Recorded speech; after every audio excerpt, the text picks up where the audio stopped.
आऊज़ुबिल्लाहिमिनश्शैतानिर्रजीम बिस्मिल्लाहिर्रहमानिर्रहीम। आज की वीडियो में हम फर्स्ट ईयर मैथमेटिक्स एक्सरसाइज 2.1 का एक मोस्ट इम्पॉर्टेंट क्वेश्चन सॉल्व करेंगे। ये क्वेश्चन और इससे रिलेटेड क्वेश्चंस बहुत दफ़ा बोर्ड एग्ज़ाम में आए हैं। अगर आप ये वीडियो एंड तक देखेंगे तो आप ये क्वेश्चन और इससे रिलेटेड और भी बहुत सारे क्वेश्चन सॉल्व करने काबिल बन जाएंगे। ख़ास तौर पर वो तमाम क्वेश्चंस जो कि सिमेट्रिक या स्क्यू सिमेट्रिक के मतलब हैं, उनको तो आप बड़ी आसानी से अटैम्प्ट कर सकेंगे। तो हम अभी स्टार्ट करते हैं एक्सरसाइज 2.1 का क्वेश्चन नंबर 12, जिसमें हमें एक मैट्रिक्स दिया गया है और हमें कहा गया है कि आपने वेरीफाई करना है कि A माइनस ए ट्रांसपोज एक स्क्यू सिमेट्रिक मैट्रिक्स है। तो स्टूडेंट्स, सबसे पहले तो आपको ये पता होना चाहिए कि स्क्यू सिमेट्रिक मैट्रिक्स क्या होता है। तो ऐसा मैट्रिक्स जिसका ट्रांसपोज लिया जाए, यानी फॉर एग्जांपल अगर हमारे पास कोई मैट्रिक्स ए हो और हम उस मैट्रिक्स का ट्रांसपोज लें तो हमारे पास वापस आ जाए माइनस ए, यानी माइनस के बाद कोई मैट्रिक्स दोबारा आ जाए, तो फिर हम कहते हैं कि जो मैट्रिक्स ए है ये एक स्क्यू सिमेट्रिक मैट्रिक्स है। इसी तरह से जो सिमेट्रिक मैट्रिक्स होता है उसमें जब हम ट्रांसपोज लेते हैं तो यहाँ पे प्लस ए आता है, लेकिन अभी हम सिर्फ सॉल्व करेंगे स्क्यू सिमेट्रिक मैट्रिक्स का क्वेश्चन, जो कि क्वेश्चन 12 का सेकंड पार्ट है। तो सबसे पहले तो हम ये काम करते हैं कि हम इस क्वेश्चन में, क्योंकि हमने ए माइनस ए ट्रांसपोज को स्क्यू सिमेट्रिक प्रूव करना है, तो इसलिए हम पहले ए माइनस ए ट्रांसपोज मालूम करेंगे, फिर उसके बाद लेंगे उसका ट्रांसपोज। तो हमारा सबसे पहला काम क्या होगा कि हम A minus A transpose find out करेंगे। तो उसके लिए हम क्या करते हैं कि यहाँ पे हम लिखते हैं, यहाँ पे लिखते हैं हम ए माइनस ए का ट्रांसपोज। तो उसके लिए मैं ऐसा करता हूँ कि मैं इक्वल के बाद यहाँ पे पहले मैं वैल्यू पुट कर देता हूँ ए की। तो यहाँ पे जब ए की वैल्यू पुट करेंगे तो ए की वैल्यू हमारे पास क्या है, ये है 3 2 1। और सेकेंड रो में हमारे पास एलिमेंट्स कौन से वाले हैं, 4 5 एंड 6। और लास्ट रो में हमारे पास एलिमेंट्स हैं -2 3 और 4। इसी तरह फिर हम ये वाला माइनस अपनी जगह पे डाल देते हैं और माइनस के बाद हम दोबारा से ए की वैल्यू पुट कर देते हैं और ये वाला ट्रांसपोज हम इसी तरह से यहाँ पे छोड़ देते हैं। तो जब दोबारा वैल्यू पुट करेंगे हम ए की, तो अगेन जी मैट्रिक्स आ जाएगा, हमारे पास आ जाएगा 3 2 1। सेकेंड रो में हमारे पास आ जाएगा 4 5 एंड 6। और लास्ट रो में आ जाएगा हमारे पास -2 3 एंड 4। तो इक्वल के बाद हम ये काम करते हैं कि इस मैट्रिक्स के ऊपर तो ज़ाहिर है ट्रांसपोज वगैरह कुछ भी नहीं है, तो इसको तो हम इसी तरह से लिख देंगे। तो यहाँ पे आ जाएगा हमारे पास 3 2 1, इधर आ जाएगा हमारे पास 4 5 6। लास्ट रो में हमारे पास आ जाएगा -2 3 4। और ये वाला ब्रैकेट यहाँ पे क्लोज कर देते हैं। माइनस के बाद हम ये काम करते हैं कि हम इस मैट्रिक्स के ऊपर अप्लाई करते हैं ट्रांसपोज। तो ट्रांसपोज क्या करता है, जब भी कभी हम किसी मैट्रिक्स के ऊपर जब ट्रांसपोज अप्लाई करते हैं तो ट्रांसपोज ये काम करता है कि उस मैट्रिक्स की तमाम रोज को कॉलम में कन्वर्ट कर देता है। जैसे यहाँ पे देखा जाए तो 3 2 1 इसकी फर्स्ट रो है, तो हम क्या काम करेंगे, हम इसको लिख देंगे फर्स्ट कॉलम की जगह। इसी तरह यहाँ पे जो सेकंड रो है वो है 4 5 6। हम क्या करेंगे, हम बना देंगे इसको इसका सेकंड कॉलम। तो सेकंड कॉलम में आ जाएगा 4 5 6। इसी तरह इसकी जो लास्ट रो है वो है -2 3 एंड 4। इसको हम बना देंगे इसका लास्ट कॉलम या थर्ड कॉलम और ये ब्रैकेट यहाँ पे क्लोज। यहाँ पे अक्सर लोग ये गलती करते हैं कि जब भी कभी वो ट्रांसपोज अप्लाई करते हैं तो ऊपर दोबारा से उसको लिख भी देते हैं। आपने ऐसे नहीं करना, अगर आप दोबारा लिखेंगे तो वो क्या हो जाएगा, गलत हो जाएगा। तो अब हम ये काम करते हैं कि नेक्स्ट स्टेप में हम इनको माइनस कर लेते हैं। तो ज़ाहिर है ये दो मैट्रिक्स हैं, जब हम माइनस करेंगे तो सिंगल मैट्रिक्स बन जाएगा। तो मैट्रिक्स को माइनस करने का आसान सा तरीका है, हमने करस्पॉन्डिंग एंट्रीज माइनस करनी होती हैं। जैसे कि यहाँ पे 3 है, फर्स्ट रो का फर्स्ट एलिमेंट या फर्स्ट रो की फर्स्ट एंट्री 3 है, पहले इसको लिखेंगे हम। फिर हम डालेंगे ये वाला साइन, अगर यहाँ पे माइनस होगा हम यहाँ माइनस डालेंगे, अगर यहाँ प्लस होगा हम यहाँ पे प्लस डालेंगे।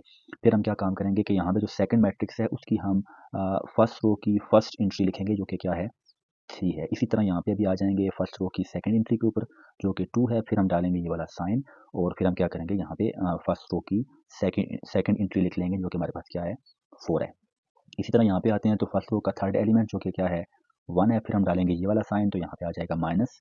फिर हम लिखेंगे यहाँ पे जो सेकंड मैट्रिक्स है उसकी फर्स्ट रो का लास्ट या थर्ड एलिमेंट, जो कि क्या है, -2 है। तो माइनस वाले को हम हमेशा किस में लिखेंगे, ब्रैकेट में। यहाँ पे भी कॉमन मिस्टेक करते हैं स्टूडेंट्स, वो ये काम करते हैं कि देखें वो डायरेक्ट लिख देते हैं कि 1 -2। तो ये 1 -2 नहीं होगा, क्योंकि एक माइनस ये वाला है, दूसरा माइनस ये वाला है, तो ये माइनस इंटू माइनस आएगा। अगर आप डायरेक्ट लिखते हैं उसको तो फिर आप 1 + 2 लिखेंगे, आप 1 -2 नहीं लिखेंगे।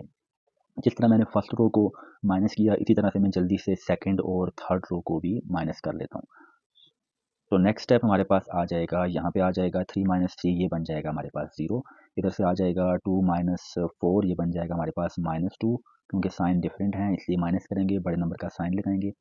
इसको देखा जाए तो ये बन जाएगा 1 इंटू माइनस प्लस आ जाएगा, 1 प्लस 2 हो जाएगा, जो कि बन जाएगा हमारे पास 3।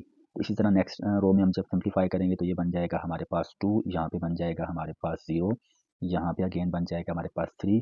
लास्ट रो में आ जाएँ तो यहाँ पे बन जाएगा -3, यहाँ भी बन जाएगा -3 और यहाँ पे क्या बन जाएगा 0, और ये मैट्रिक्स यहाँ पे क्या हो जाएगा, क्लोज हो जाएगा।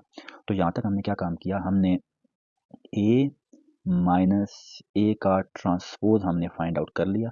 तो देखिए हमने तो ये प्रूव करना है कि ए माइनस ए ट्रांसपोज एक स्क्यू सिमेट्रिक मैट्रिक्स है।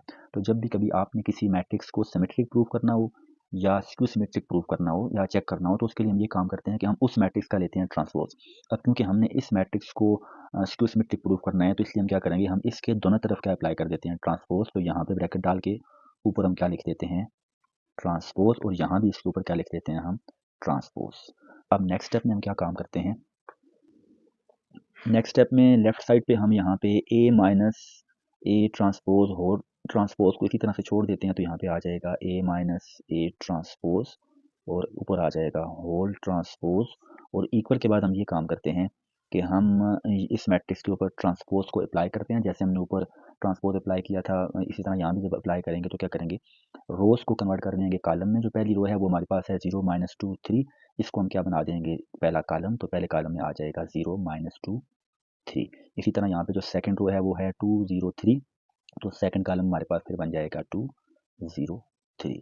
इसी तरह जो लास्ट हमारे पास इसका रो है उसको हम बना देंगे लास्ट कॉलम। तो लास्ट कॉलम हमारे पास क्या बन जाएगा, -3 -3 0, और ये ब्रैकेट हम यहाँ पे क्लोज कर देंगे। और जहाँ पे आपने ऊपर ट्रांसपोज नहीं लिखना क्योंकि हमने यहाँ पे ट्रांसपोज को अप्लाई कर दिया, क्योंकि हमने अभी इस मैट्रिक्स को स्क्यू सिमेट्रिक के लिए चेक करना है। तो इसलिए हम यहाँ से अभी माइनस को लेंगे कॉमन। तो जब हम माइनस को कॉमन लेंगे तो अंदर हमारे पास सारे साइन क्या हो जाएंगे, चेंज हो जाएंगे। यहाँ पे 0 था तो 0 ही रहेगा, यहाँ पे +2 था अभी क्या आ जाएगा -2, यहाँ पे -3 था अभी क्या बन जाएगा +3, यहाँ पे -2 था तो अभी क्या आ जाएगा +2, यहाँ पे 0 ही रह जाएगा। इधर -3 था अभी क्या बन जाएगा +3, यहाँ पे +3 था अभी क्या आ जाएगा -3, यहाँ भी आ जाएगा -3, और 0 की जगह तो 0 ही रह जाएगा। यहाँ पे ब्रैकेट हम क्लोज कर देते हैं। तो आपने एक बात याद रखनी है कि जब भी कभी आपने किसी मैट्रिक्स को स्क्यू सिमेट्रिक के लिए चेक करना हो या आपने उसको स्क्यू सिमेट्रिक प्रूव करना हो, तो उसके लिए आपने क्या काम करना है, पहला स्टेप आपने ये काम करना है कि आपने उस मैट्रिक्स का लेना है ट्रांसपोज। जैसा कि हमने यहाँ पे क्या किया, ए माइनस ए ट्रांसपोज का हमने लिया ट्रांसपोज, क्योंकि हमने ए माइनस ए ट्रांसपोज को स्क्यू सिमेट्रिक के लिए चेक करना था। तो जब आप ट्रांसपोज ले लेंगे तो उसके बाद आपने क्या काम करना है, आपने माइनस साइन उसमें से कॉमन लेना है। तो हमने यहाँ पे क्या काम किया, माइनस साइन हमने कॉमन ले लिया। इसके बाद हमने अभी ये चीज़ चेक करनी है कि माइनस के बाद जो हमारे पास मैट्रिक्स आ रहा है क्या वो वापस ए माइनस ए ट्रांसपोज के इक्वल है या नहीं है। तो अगर हम यहाँ पे इस माइनस के बाद वाले मैट्रिक्स को देखें तो ये हमारे पास वापस किसकी वैल्यू आ रही है, ये हमारे पास आ रही है ए माइनस ए ट्रांसपोज की वैल्यू, क्योंकि हमारे पास ए माइनस ए ट्रांसपोज जो आया था वो क्या था 0 -2 और 3 2 0 3 -3 0, और ये भी हमारे पास यहाँ पर भी माइनस के बाद जो मैट्रिक्स है वो भी ए माइनस ए ट्रांसपोज के इक्वल है। तो हम ऐसा करते हैं कि हम यहाँ पे जो हमने पहले ए माइनस ए ट्रांसपोज जहाँ पर हमने फाइंड किया था तो उसको हम यहाँ पे नाम भी दे देते हैं इक्वेशन नंबर 1 का। इसका मतलब ये हुआ कि माइनस के बाद जो वैल्यू आ रही है वो किसकी आ रही है, ए माइनस ए ट्रांसपोज की, और इसको हम यहाँ पे ब्रैकेट में लिख देते हैं। तो इसका मतलब ये हुआ कि हमने क्या चीज़ फाइंड की, हमने ये फाइंड किया कि ए माइनस ए का ट्रांसपोज और होल ट्रांसपोज ये हमारे पास किसके इक्वल आ गया, this is equal to minus A transpose. तो आखिर में हम ये चीज़ लिखेंगे, therefore A minus A transpose is skew symmetric matrix, और यही बात हमने प्रूव करनी थी।